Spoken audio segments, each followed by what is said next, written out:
So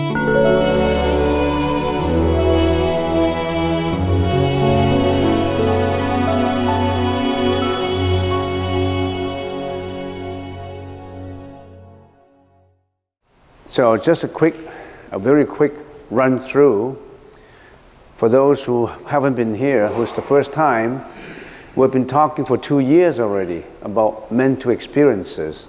We've been talking about the 8 consciousnesses, the perceptive consciousness, which includes the eyes consciousness, the ears, the nose, the tongue, and the body consciousness.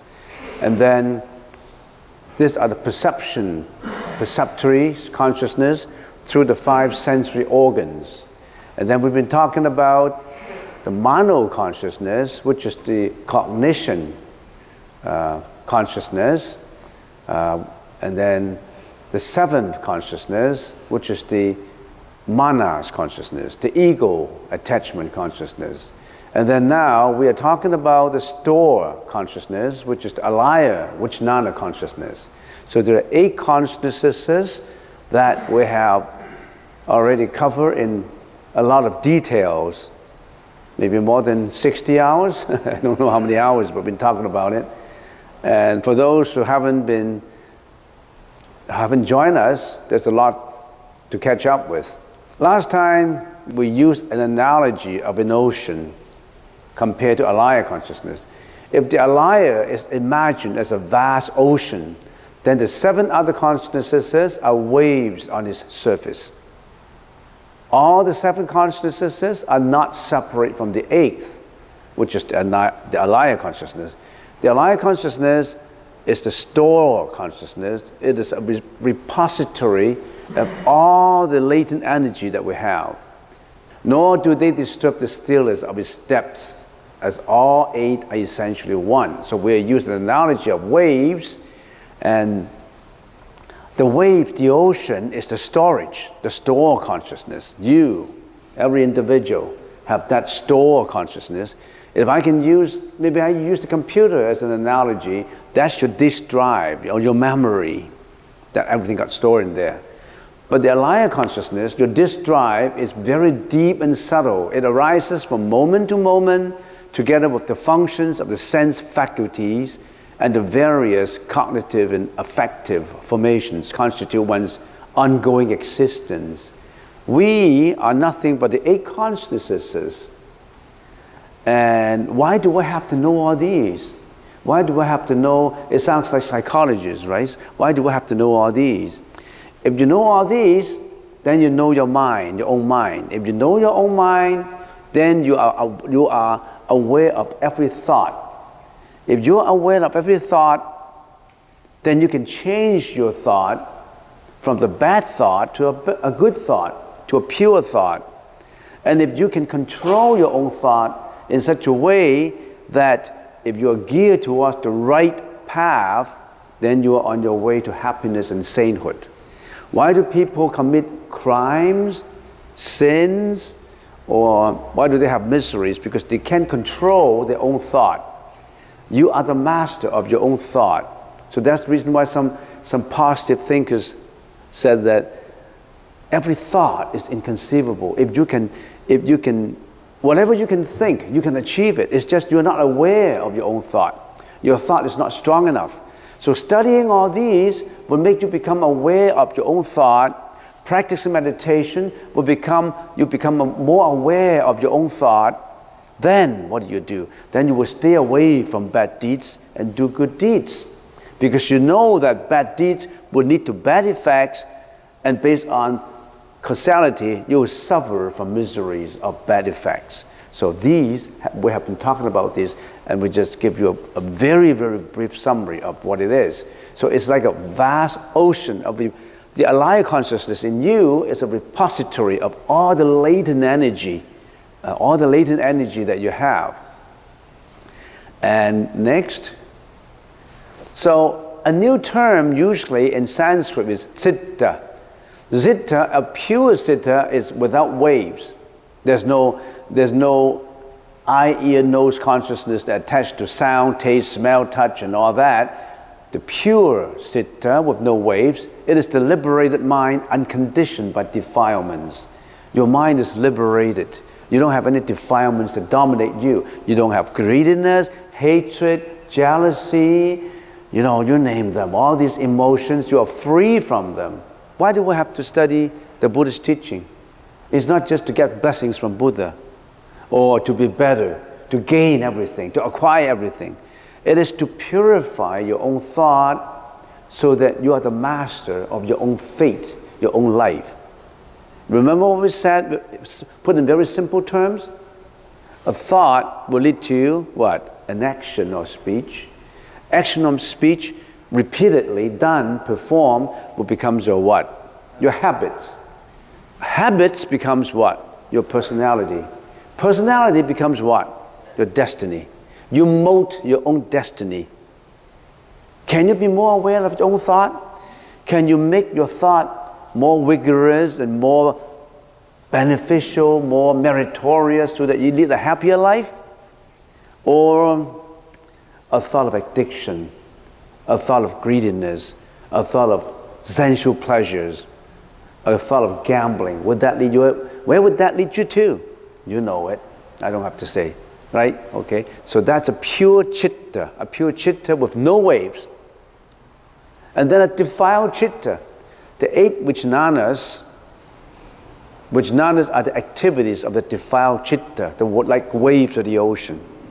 Alaya vijnana, the 8 consciousness, the general characteristics of its bija.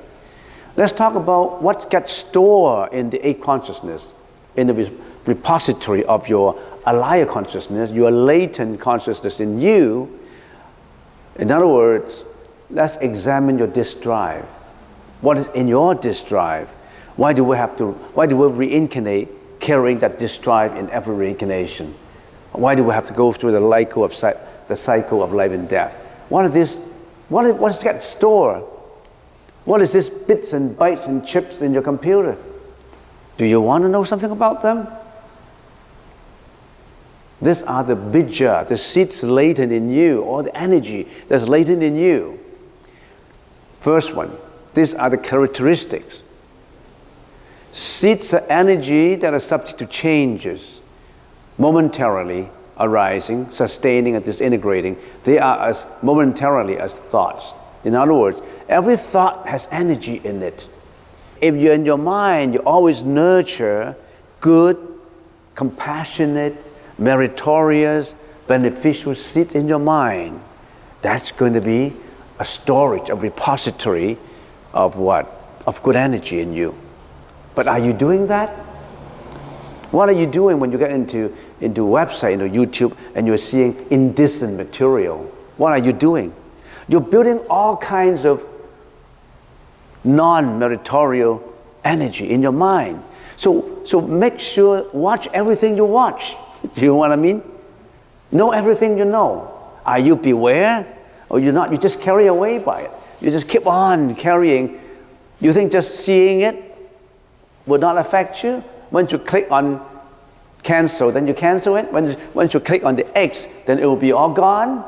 It's gone on the monitor, but it's registered in your mind, It won't get away. It's registered in your bits and bytes. You think you can get into what do you call that, settings? You can get into delete browsing? No, you cannot delete browsing because it's registered in your memory. Who can delete browsing for you? Nobody else can. Not even Buddha, not even God. Imagine if God can delete all your bad things, He will have done it already. You don't even have to ask.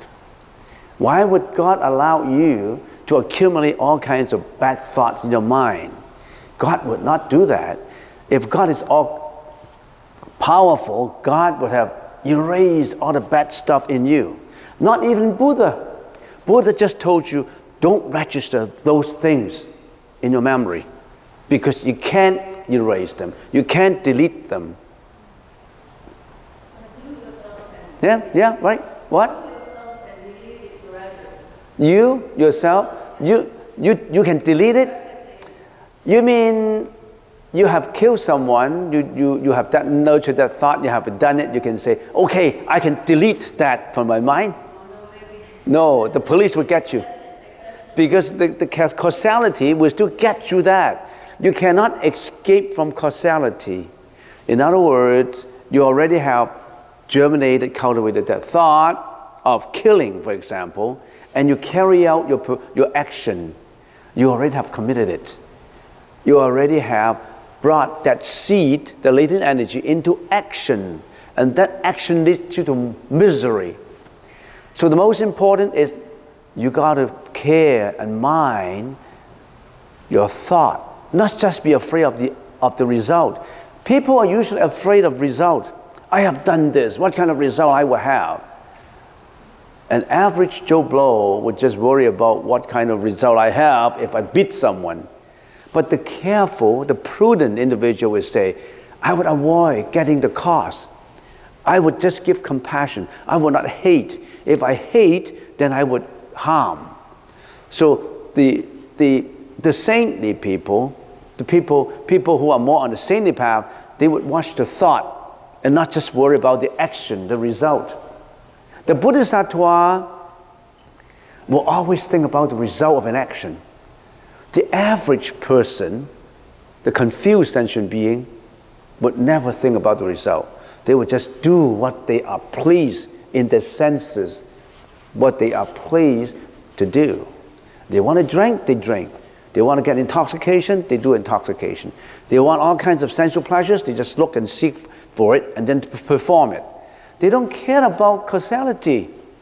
But the Buddha said you have to care. You've got to be careful. Every thought counts. Every registry into the keyboard counts. All right? So seeds are energy that's latent in you. And also seeds and subsequent actions are interdependent.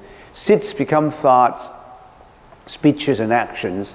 Old seeds are perfuming new seeds simultaneously. Causes become effects, so causes contain the potential effect. In other words, the energy in you, for example, the energy of compassion. You always want to be helpful. You always want to be considerate. You always want to do relief work and charity work.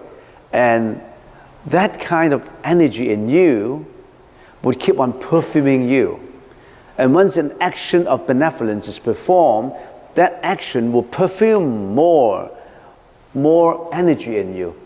So what influences you is always that perfuming, always influencing back you to do good things. So you're going to watch what kind of friends you are mixed with. You mix with the bad guys, you go with them, they perfume you externally. And internally, you also perfume yourself. Next, seeds function like a torrential waterfall incessantly. Old seeds perfume new seeds and become one with new seeds. So it's never-ending torrential waterfall. All this energy that you build up, every thought build up will become energy in you. So how much energy you have stored in your alive consciousness, your repository of storehouse? Billions and billions of bits and bytes. It's immeasurable. The seeds that can store in your computer, not the disk drive. The disk drive is still limited to the boundary of the disk drive. But your disk drive, your mentality, is unlimited. It's stored from ages ago, from many, many lives ago. Whatever you have done in your previous life affects your present life. It happened incessantly. Previous lives, thoughts, and actions affect this life. So what you deserve, what you're going through, is what you have done in the past. Don't blame your dad for not giving you a lot of money. Don't blame your mom. Why, mom? Why do you guys have a divorce and I'm neglected? I was sent to an orphanage, and why? I blame you. I hate you. Nothing to hate about, because you brought that to yourself. You have cultivated that kind of energy that would bring up to what you are today. And some people say, it's not fair. I don't know what I did in my previous life. It's not fair. Think about it. Is it not fair? Who did it in your previous life? It's you. Nobody did it. You yourself did it. You got to be responsible. Nobody else. Don't say it is unfair. Can you say, today I hit someone, and the next day the police get up, lock the door and say, you committed the crime, and say, it's not fair. The person yesterday was not me. Can you say that? I'm Joe Blow. Are you Joe Blow? Yes. You beat up someone, and he's now, you got to go to court. And you say, no, the Joe Blow of today is not yesterday's Joe Blow. Can you say that? No. It's the same person. Don't say it's not fair. Anyway, let's go on. Seeds are dependent on causes to arise, sustain, becoming new seeds, and subsequent activities for the development. They're all dependent on causes. So they're cause and effect. Old seeds can become new seeds perfumed by some other seeds will become older seeds, and when conditions ripen, mature, they would be manifested into action and speeches. Next, number 5, seeds do not mix its classification and functional characteristics. Seeds of materiality do not mix up with seeds of mentality. Now that's difficult to comprehend. In other words, seeds of purity. Right now I am meditating, I'm pursuing the saintly path. I'm learning to be a saint. I'm learning to be compassionate. I'm learning to be a Buddha. So that kind of latent energy will not mix with the bad energy. You will say, I learned to be a bad guy. I learned to be I want to be addicted to drug. If all these seeds can mix, that means the Buddha would become a drug addict, right? A drug addict would become a Buddha. So seeds of purity would not mix with seeds of impurity. In other words, I cultivate seeds of purity, and these seeds would not become impurity. Otherwise, it would be all mixed up. You understand what I mean? Okay, next. Seeds do not mix its moral nature. Seeds of benevolence do not mix with and become seeds of malevolence. The energy that I have cultivated in going to an underdeveloped country to help of the poor children, for example, this kind of good energy will not mixed up with my bad energy that I did wrongly at home. Otherwise, if we're all mixed up, the good cause will lead to good effect, and the bad cause will lead to bad effects. Morally, they don't mix up. So, how much moral seeds that you have? How much seeds of compassion? How much energy of compassion that is installed in you? If you cultivate and conjure and accumulate a lot of benevolent energy, you will carry that out. So that's the reason why we say, mind your thought. The action is already manifested from the thought. You mind the origin of it, mind your thought. You purify the water at the origin. If you're trying to purify it at the end, it's too late. So you learn to purify every thought. But learning to purify, you have to be aware of the arising of the thought first. Some people have thought of malevolence arising and they don't even know about it. Some people want to fight. That's a thought of hatred. They don't even know about it. They just fight, they just hit. But for someone who learned the teaching, who is more reserved, who knows his own mind, they say, oh, I got to stand back. This is a thought of malevolence. I should not perform it. Do you see the difference? You always don't let the thought to perpetuate. You don't let that thought, that harmful thought, to perpetuate. You stop at the second level.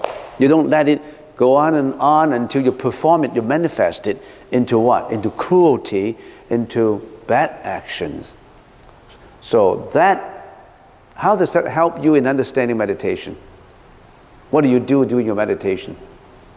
Do we say in every meditation you have to focus, right? You have to focus on what? On your breath. Why do we use the breath? We have to learn to focus to know the arising of our own thought.